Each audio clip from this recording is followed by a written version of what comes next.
একজন নারী আল আকসা মসজিদে নামাজ পড়ছিলেন। সেই সময় ইসরায়েলি সেনারা তার দিকে ভয়ঙ্কর কুকুর ছেড়ে দিল। কিন্তু এরপর যা ঘটল তা অলৌকিক ছাড়া আর কিচ্ছু নয়। সুবহানাল্লাহ!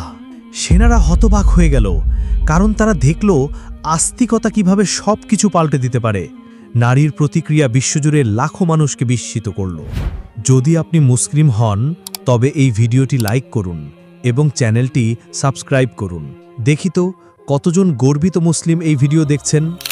জেরুজালেমের অন্তরে প্রাচীন গলি আর পুরনো পাথরের মাঝে লুকিয়ে আছে অসংখ্য গল্প। সেই গল্পগুলোর একটি হল আমিনা নামের এক নারীর কাহিনী। আমিনা ছিলেন এক পরহেজগার নারী। আল আকসা মসজিদের প্রতি তার গভীর ভালোবাসা ছিল।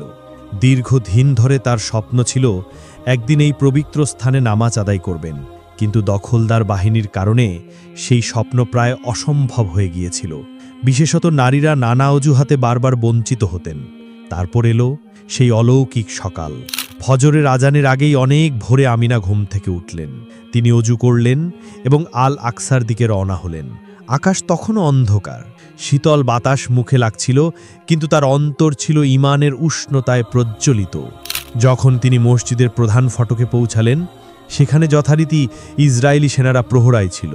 আবারও নারীদের প্রবেশে বাধা দেওয়া হচ্ছিল। আমিনা নরম কণ্ঠে এক সেনাকে বললেন, অনুগ্রহ করে আমাকে কিছু সময় নামাজ পড়তে দিন। কিন্তু সৈন্যটি তাকে ঘৃণা ভরে চেয়ে কঠোরভাবে উত্তর দিল, না, বাড়ি ফিরে যাও। কিন্তু আমিনা হাল ছাড়লেন না।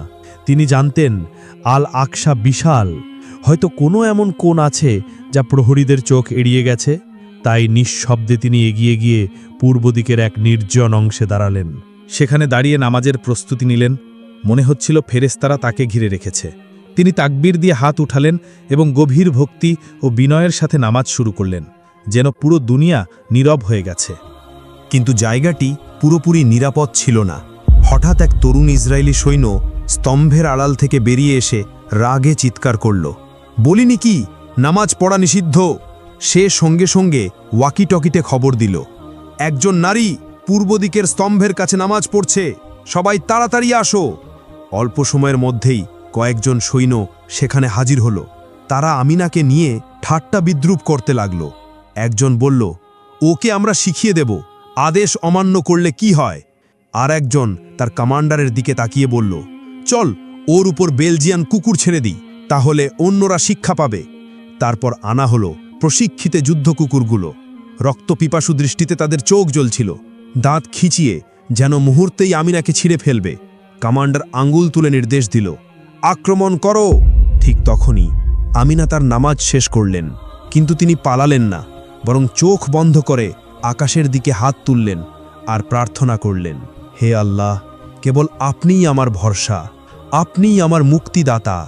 আপনার সাহায্যে আমি সংগ্রাম করি, আপনার নামে দাঁড়াই, আমাকে একা ছেড়ে দেবেন না। তারপরই ঘটল অলৌকিক ঘটনা। যে কুকুরগুলো অল্প আগেও হিংস্রভাবে ছুটে আসছিল, তারা হঠাৎ থেমে গেল। এগোলোই না, বরং চুপচাপ বসে পড়ল। তারপর আরও বিস্ময়কর কিছু হলো।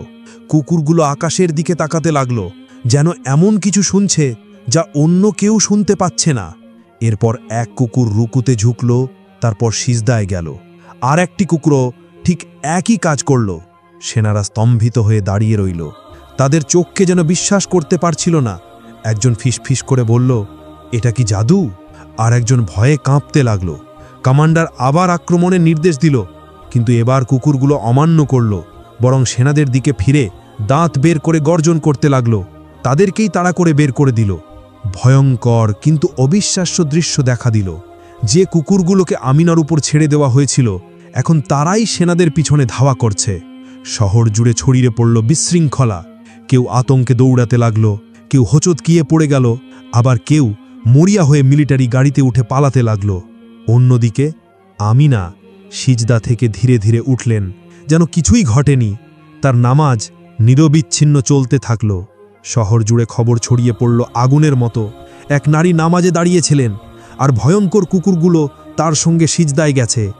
এই ঘটনার পর আর কোনো সেনা সাহস পেল না নারীদের আল আকসায় প্রবেশে বাধা দিতে।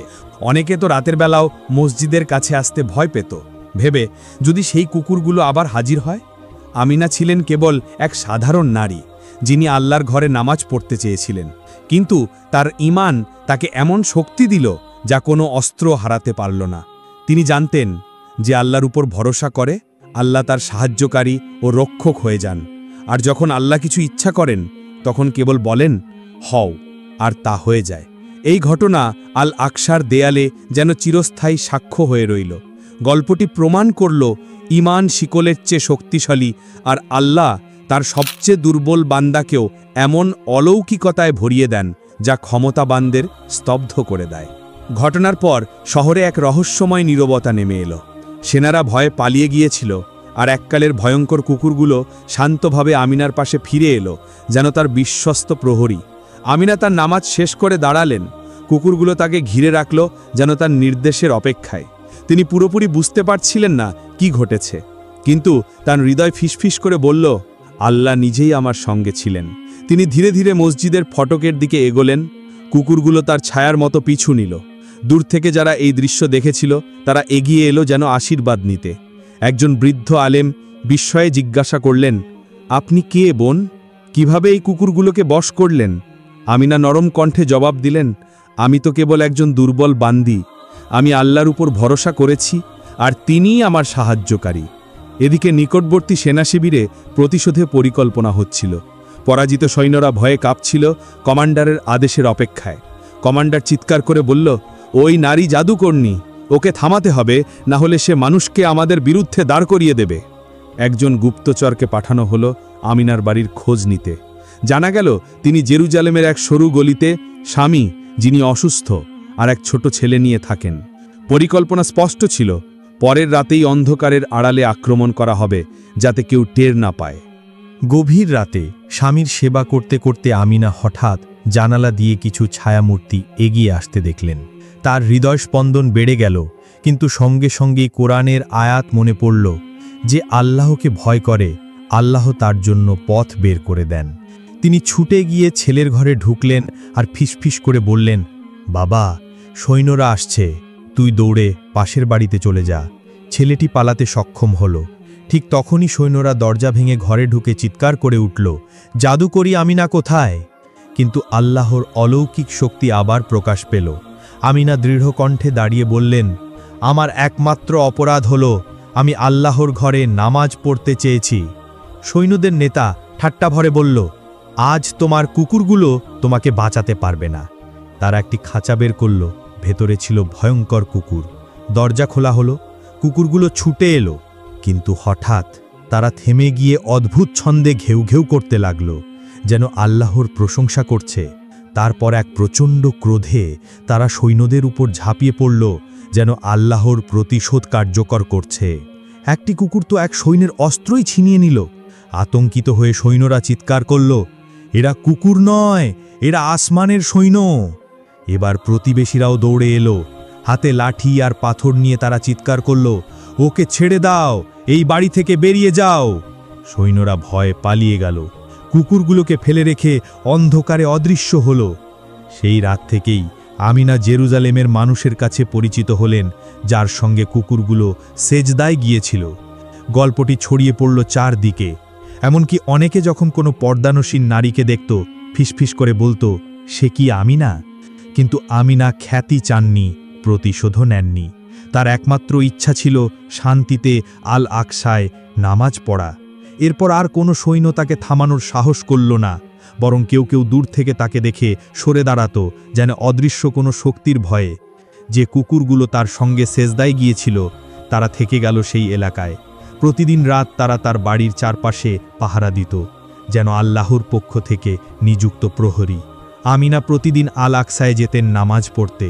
তিনি আল্লাহর কাছে দোয়া করতেন, হে আল্লাহ, জেরুজালেমকে মুক্ত করুন, আর জালিমদের ষড়যন্ত্র তাদেরই উপর ফিরিয়ে দিন।